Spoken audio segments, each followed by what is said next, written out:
Hi, Mike Matthews, physical therapist here with the PT411. Thanks for joining me. When you're done watching this video, make sure you hit the like button. If you're not already over there, head on over to YouTube. Make sure you hit the like and subscribe button there. While you're there, check out all my other informative videos. They can be very helpful as well.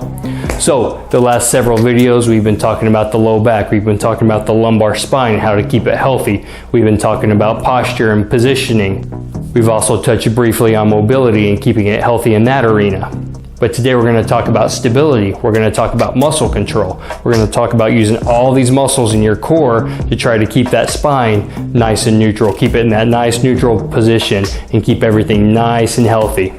And typically the first thing that comes to mind when we think about our core muscles are our six-pack muscles, our rectus abdominis muscles. And I'm here to tell you we're not going to worry about those or these diagonal muscles that show up on the side of them either. We're talking about a very specific, a very underutilized muscle, a muscle that we tend to use not very often at all, and if we've had back pain in the past, in which statistically half of the people watching this video have experienced back pain in their past. So for those people, we have even lower chance of activating this muscle properly or even at all. So where is this muscle and why is it so important? We're going to take a look at all the different layers of the ab muscles here. You have your outermost muscles right here. You have your rectus abdominis muscle right here. That's your six-pack muscle, and all these muscle fibers and all these areas run directly up and down right here, so that when we contract these muscles, it flexes the lumbar spine. It allows us to sit up. It allows us to crunch in. This movement right here when we're talking strictly about that muscle. Next up, we have our external obliques. And these muscles run diagonally this direction on both sides. And when we contract these muscles on their own, they allow us to twist and kind of crunch more towards one side or the other. When we go one layer deeper here, we would find our internal obliques, which run diagonally in the opposite direction of those external obliques on both sides here. Just same thing as these, but in the opposite direction. Whenever you contract only these, they're also going to twist you or crunch you in one way or the other. But we have another layer deeper than that we're going to look at. So we have a muscle whose fibers run horizontal, completely perpendicular to the ground when we're upright here on both sides. Very, very important muscle, and this is the muscle that we're talking about today. This is our transverse abdominis muscle, or TA for short. Now this muscle here is a very, very important core muscle and extremely underutilized in the majority of the population, and we got to get that thing moving. It's very important for our stability here. As this muscle contracts here, it doesn't flex us forward, it doesn't flex us backwards. It's able to contract as we're moving back and forth, or it's able to contract as we're holding our spine in that nice neutral arch position here. It provides an entirely new plane of stability that no other muscle in that core is able to provide to that spine and keep everything nice and stable. Not only that, as it contracts in, it also helps keep your stomach, including your organs and other tissues, nice and held in, so it helps to prevent hernias. So we need to see if we're engaging this muscle. We need to see if we can isolate this muscle. And if we can't, we need to figure out how we can start to isolate it. So we're gonna get you laying on the ground first. You're gonna have your knees bent right here, and you're gonna imagine a line being drawn across your stomach here, right at about the level of your belly button. And you're gonna draw this imaginary line in toward your spine. You're not gonna draw it straight back, but that entire line going across, you want to try to imagine it all coming in from the sides and from the top here. So before we start to complicate things a little bit more, just see if that's something that you can do. Try using your stomach muscles just to draw that line in towards your spine right there, like you're trying to suck it in.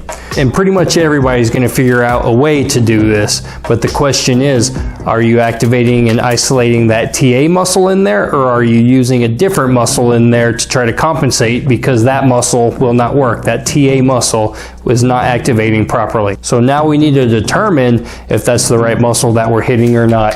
So let's look at our lower back, our spine right here. Just laying down here, we should have a little bit of arch in that lower back. You should be able to fit one or two hands underneath there and then relax that back into those hands so you have a little bit of an arch there. So I'm gonna keep one hand there, and we'll put one hand on top here And I'm going to draw in again right there using that stomach.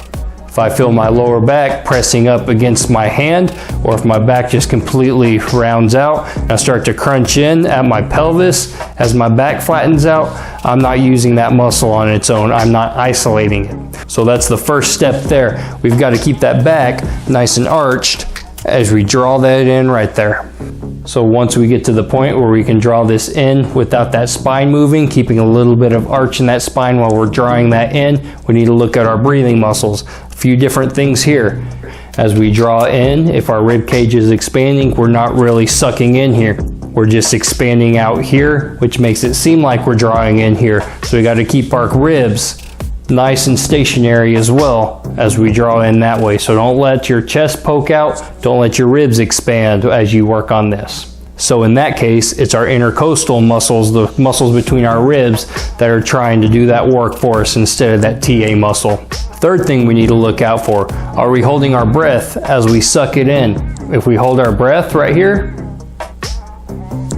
and it sucks in, then that means we're using our diaphragm muscle to pull everything up this way, and as everything pulls up this way inside of our stomach, it's going to hollow this out right here, and then everything's just not going to suck in, but it's just going to drop down there. So we got to make sure that we're breathing. So when you draw that in, make sure you can hold that there while you take a few breaths, even a few shallow breaths, to make sure that you're not using that diaphragm. Some people will get this right away. Some people will take a little bit of time. The best way to engage this muscle if you're having a lot of difficulty is trying to use your stomach and nothing else to push air out of your lungs. And don't even take a deep breath. Just relax, let some air escape out of your lungs, and once you're there, use only your stomach to try to push that little bit of air that's left in there. So relax. Use your stomach here. And right there, you're engaging that muscle. Make sure you practice this quite often. This is the first, best, number one position to really isolate this. You're laying down, so you're not having to use any other muscles to hold you up. And you want to make sure that you keep that back nice and arched. Don't crunch your pelvis in. Don't expand your ribs. And don't hold your breath. Hold it for about 5 seconds at a time and relax. Do this about 20 times at a time. As you get used to doing it in this position right here, try to start doing it throughout the day. Do it while you're standing.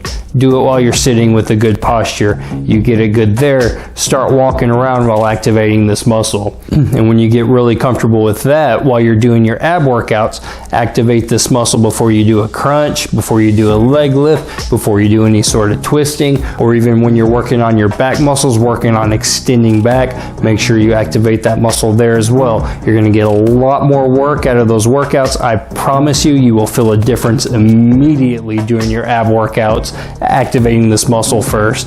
And if you think you're activating this muscle before you start your ab workouts and you don't notice any difference, you're not activating it properly, go back to step one and try to work on it again. And don't get discouraged. It does take some people a lot of time to figure out this muscle and get it activating again. So now we're isolating that very important muscle. We're activating our TA muscle. There's another set of muscles that we need to make sure that we're activating as we activate this one as well. It's our pelvic floor muscles. And to activate that, we need to do a Kegel. And for those of you who don't know what a Kegel is, it's the muscles that we tighten, it's the muscles that we contract when we're actively trying to cut off from using the restroom. So in a previous video, we've talked about how to bend forward properly, how to sit down, how to squat down properly. So now we need to make sure our spine is nice and protected, nice and stable. So we're going to activate that TA muscle by drawing that belly button in towards our spine, making sure we keep that nice natural arch in our lower back. And as we do that, we're going to tighten up our pelvic floor as well. And as we hold those together, that's when we go through our mechanics of bending forward or squatting down. And it gets even more important to activate these muscles properly and use these proper mechanics whenever we're lifting weights, whether we're working out, we're in the gym lifting weights there, doing more athletic type things, or if we're at work lifting up objects light or heavy from the ground up.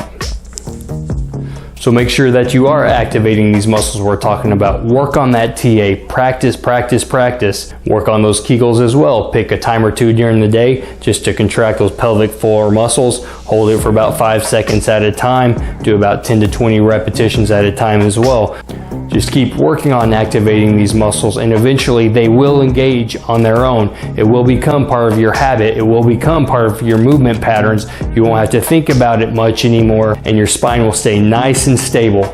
The spine will stay nice and stable on you, and you'll really minimize your risk of injuring that lower back. Again, I'm Mike Matthews with the PT411. Thanks for joining me, guys. Hey, thanks for tuning in to the PT411. I hope you enjoyed this video. Definitely hit the like button. If you're not already on YouTube, head on over there right now. Make sure you hit the like button there. Make sure you hit subscribe so you can be notified when I come out with my next video. If there's something that you would like for me to address in a future video, hit me up in the comment section below. Other than that, again, thanks for joining.